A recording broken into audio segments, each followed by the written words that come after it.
గత కొన్ని రోజులుగా మానవ సంబంధాల్లో రక్తం పారుతోంది. ప్రియుడి మోజులో పడుతున్న కొందరు భార్యలు నిర్దాక్షిణ్యంగా తమ భర్తలకు మరణ శాసనాన్ని రాస్తున్నారు. అత్యంత కిరాతకంగా హతమార్చుతున్నారు. ఇక మానవ సంబంధాలన్నీ ఆర్థిక సంబంధాలుగా మారిపోయాయి. దీంతో ఆస్తుల గొడవల మధ్య ఆప్యాయతలు కనుమరుగవుతున్నాయి. చిన్న చిన్న కారణాలు, క్షణికావేశాలు నిండు ప్రాణాలను మింగుతున్నాయి. ముఖ్యంగా అక్రమ సంబంధాలు బంధాలను తెంచేస్తున్నాయి. ఇక ఓ అత్త అక్రమ సంబంధంతో విసిగిపోయిన అల్లుడు ఆమె పాలిట యముడిలా మారాడు. అతడు ఆమెను 19 ముక్కలుగా నరికాడు. ఆ ముక్కలను తల చోట పడేశాడు. అంతా అయిపోయిందనుకున్నాడు ఆ డాక్టర్ అల్లుడు. కానీ కొన్ని రోజుల తర్వాత అడ్డంగా బుక్కయ్యాడు. అది ఎలాగో తెలుసుకోవాలంటే లెట్స్ వాచ్ ది స్టోరీ.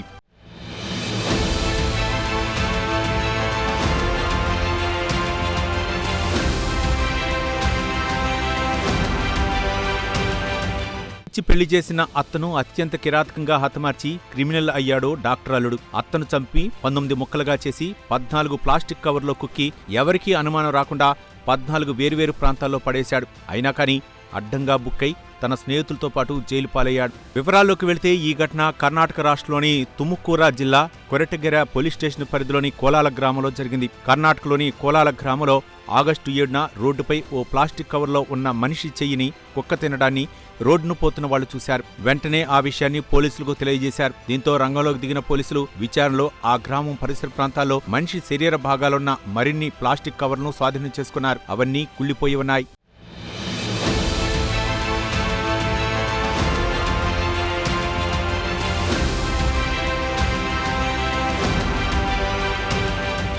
అయితే అందులో ఓ కవర్లో మహిళ తలభాగం లభ్యమైంది. దాని ఆధారంగా ఆరా తీయగా అది మృతురాలు కోలాల గ్రామానికి చెందిన 42 ఏళ్ల లక్ష్మీదేవిగా పోలీసులు గుర్తించారు. ఆమె అల్లుడు డెంటల్ డాక్టర్ రామచంద్రప్ప హత్య చేసినట్లు పోలీసులు గుర్తించారు. అయితే అత్త ప్రవర్తన సరిగా లేకపోవడంతో తెలిసిన వాళ్ల సూటిపోటి మాటలు భరించలేకపోయాడు అల్లుడు రామచంద్రప్ప. దీంతో ఎంత చెప్పినా అత్త తన తీరు మార్చుకోకపోవడంతో విసిగిపోయిన డాక్టర్ అల్లుడు రామచంద్రప్ప అవమానంతో అత్తను చంపేయాలని నిశ్చయించుకున్నాడు. దీనికోసం తన స్నేహితులైన కెఎన్ సతీష్, కెఎస్ కిరణ్ల హెల్ప్ తీసుకున్నాడు.